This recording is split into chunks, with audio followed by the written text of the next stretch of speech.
और जब भी मेरे प्रभु अवतार लेते हैं, चाहे वो भक्त की पुकार पर आए, चाहे धरती के बोझ भार को हरने के लिए आए। और यहाँ मेरे प्रभु चंद्रवंश में देवकी और वसुदेव जिनके द्वारा कठोर तप हुआ था, प्रभु ने इनको वचन भी दिया था। एक बार उग्रसेन जी की पत्नी वन में अपनी सखियों के साथ विहार करने के लिए गई, तो इनके गर्भ पर द्रुमिल नामक राक्षस का साया पड़ गया। संतों, ब्राह्मणों, ज्योतिषों ने कहा, महाराज आपकी ये संतान आपके के लिए कुल कलंक साबित होगी। उग्रसेन जी ने जन्म लेने के बाद ही उस बालक का परित्याग कर दिया। शूरसेन जी नित्य यमुना स्नान करने के लिए जाते थे। आज जब वो यमुना जी स्नान करने के लिए गए तो उन्हें लता पताओं में लिपटा हुआ एक बालक रुदन करता हुआ दिखाई दिया। यही वो कंस था जिसे वो अपने घर ले आए और वसुदेव जी के साथ इनका लालन पालन हुआ। बाद में कंस को ज्ञात हुआ कि तुम शूरसेन की नहीं, उग्रसेन जी की संतान हो। तब कंस कठोर तप करने के लिए कैलाश में जाते हैं और वहां भगवान शंकर महादेव को प्रसन्न करके वरदान प्राप्त करते हैं। भगवान शंकर इन्हें अपना धनुष देते हैं और कहते हैं कि जो भी इस धनुष को तोड़ेगा फिर वो तुझे जीवित नहीं छोड़ेगा। अपनी विशाल सेना बना के अगासुर, वकासुर, धेनुकासुर, प्रलंबासुर, पूतना इत्यादि अनेक असुरों को अपने साथ शामिल करके ये मथुरा पर आक्रमण कर देते हैं और अपने पिता उग्रसेन को कारागार में बंद करके स्वयं महाराज बनकर के राजगद्दी पर बैठ जाते हैं। सारे क्षेत्र में सात्विक कार्यों को बंद करा दिया, यज्ञ अनुष्ठान सब बंद करा दिया। कहा कहीं कोई यज्ञ नहीं होगा और यदा कदा कहीं कोई यज्ञ होगा तो उसमें कंसाय स्वाहा करके आहुति पड़ेगी। इधर एक दिन कंस के मन में विचार आया कि क्यों ना मैं अपनी चचेरी बहन देवकी का विवाह वसुदेव के साथ कर लूं। बड़े परम मित्र थे, लालन पालन बचपन में एक साथ हुआ। तब इन्होंने अपनी बहन देवकी का विवाह वसुदेव जी से करने के लिए सारी नगरी को बड़ा दिव्य रूप से सजा दिया। बड़े धूमधाम से विवाह संपन्न हुआ और बाद में इनके मन में भाव आया कि क्यों ना मैं अपनी बहन को स्वयं रथ हाँक करके विदा करके आऊं।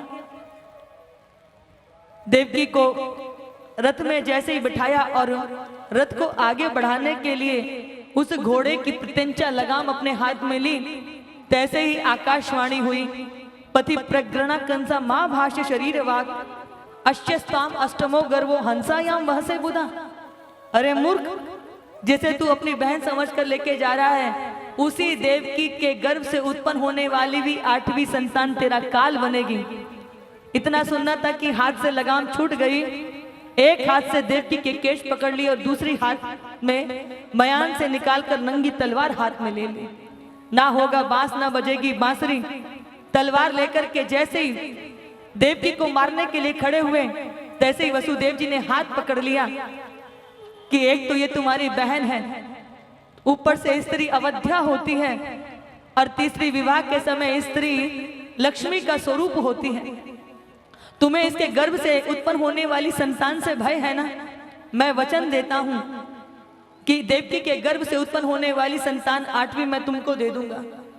लेकिन कंस अपने काल से इतना डरा हुआ था, वो चाहता था कि मैं देवकी की 8वीं संतान को मार करके कालजयी बन जाऊं और उसने देवकी और वसुदेव को कारागार में बंद कर दिया। कहीं उन्होंने हेराफेरी कर दी तो देवकी के कोख से जैसे ही पहले बच्चे ने जन्म लिया, कंस को लगा मुझे पहली संतान से क्या भय, लेकिन ये देवता बड़े चतुर है, कब पहला 8वां बन के आ जाए और 8वां पहला बन के आ जाए। इन्होंने जाकर के देवकी से उसकी संतान को छीन करके पत्थर पर पटक कर मार दिया।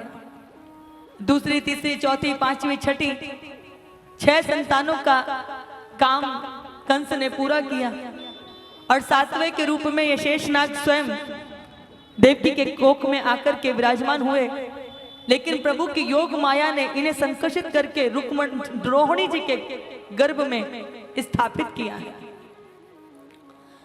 कंस कहता है कि चलो 7वां अपने आप ही चला गया, मुझे मारने का कार्य नहीं करना पड़ा। अब 8वें संतति के रूप में मेरे प्रभु स्वयं उस कारागार की काली कोठरी को अपने आलोक से आलोकित करने के लिए भादो के मास में ठीक रात्रि के 12 बज रहे थे, बुधवार का दिन था, रोहिणी नक्षत्र था। मेरे प्रभु चतुर्भुज रूप में कारागार की काली कोठरी में प्रकट हो गए।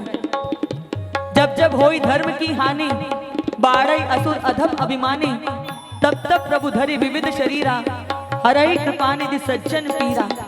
यदा यदा हि धर्मस्य ग्लानिर्भवति भारत, अभ्युत्थानम अधर्मस्य तदात्मानं सजाम्यहम्। मेरे प्रभु सज्जनों की पीर हरने के लिए, धर्म की स्थापना पर गौ माता की चित्कार को सुनकर सज्जनों का उद्धार करने के लिए, धर्म की स्थापना के लिए मेरे प्रभु अनेक रूप लेकर के अवतरित होते हैं। और कारागार की काली कोठरी में मेरे प्रभु चतुर्भुज रूप धारण करके तमद्भुतम बालकम भुजे क्षणम चतुर्भुजम शंख चक्र गधार युधायुधम श्रीवत्स लक्ष्मी गल शोभिकोस्तुभम पीतांबरम सांद्र पयोद सौभगम। शंख चक्र पदा गदा पदम हस्त धारण किए मेरे प्रभु प्रकट हो गए हैं। जैसे देवकी ने वसुदेव जी ने दर्शन किया, आंखें भीग गई, प्रभु के चरण छूली करके प्रणाम कर रहे हैं। तब देवकी वसुदेव कहते हैं कि प्रभु आपने तो हमारे घर बालक बनकर के आने का वचन दिया था। प्रभु ने कहा, माँ यदि इस रूप में स्वीकार करोगे तो अभी कंस का उद्धार कर दूंगा, परंतु यदि आपने मुझे नन्हा बालक बना लिया तो 11.5 वर्ष तक प्रतीक्षा करनी पड़ेगी, आपको ही उल्टा मेरी रक्षा करनी पड़ेगी। तब देवकी कहती हैं कि जब इतना धीरज धर लिया तो 11.5 वर्ष और बिता लेंगे, परंतु आपको बालक बनाकर अपने वात्सल्य को तृप्त करने की जो मेरी प्रबल इच्छा है वो कैसे पूर्ण होगी। और जैसे कहा तो भक्त के बस में है भगवान, चतुर्भुज रूप से नन्हे बालक बनकर के माँ देवकी की गोदी में रुदन करने लगे हैं। और जैसे ही मेरे प्रभु नन्हा सा रूप धारण करके प्रकट हुए, तैसे ही कारागार की सारी बेड़ियां खुल गईं। सारे सैनिक जो जाग करके पहरा दे रहे थे सब सो गए, द्वार खुल गए, ताले खुल गए, क्योंकि जब मेरे प्रभु आते हैं तो माया दूर हो जाती है। जहां स्वयं मायापति हो वहां माया का कोई कार्य नहीं होता। सब और सारे सैनिक सो गए। मेरे प्रभु कहते हैं अब आपने मुझे बालक बना लिया, आपको मेरी रक्षा खुद करनी पड़ेगी, इसलिए मुझे यहाँ से यमुना पार गोकुल में नंदराय जी के द्वार पर छोड़ करके आओ। और वसुदेव जी लाला को ऊपर शीश पे धारण करके लेके चल दिए हैं। चहु और आज देवता भी टकटकी लगा करके प्रभु के बाल स्वरूप का दर्शन कर रहे हैं, क्योंकि आज जिनको पुकारा था वो प्रकट हुए हैं। सत्य व्रतम सत्य परम सत्यम, सत्य से योनि निहितम च सत्य, सत्य से सत्यमृत सत्य नेत्रम सत्यात्मकम त्वाम शरणम प्रपद्ये। आज वही सत्य स्वरूप भगवान बाल रूप लेकर के हम सब के दुखों और पीड़ों को हरने के लिए मेरे प्रभु आनंद रूप में प्रकट हुए हैं। बोलिए आनंद कंद भगवान की जय हो। सारे गोकुल के अंदर आनंद उमड़ उमड़ करके आया है, क्योंकि आज सबको धन्य करने के लिए मेरे प्रभु प्रकट हुए हैं।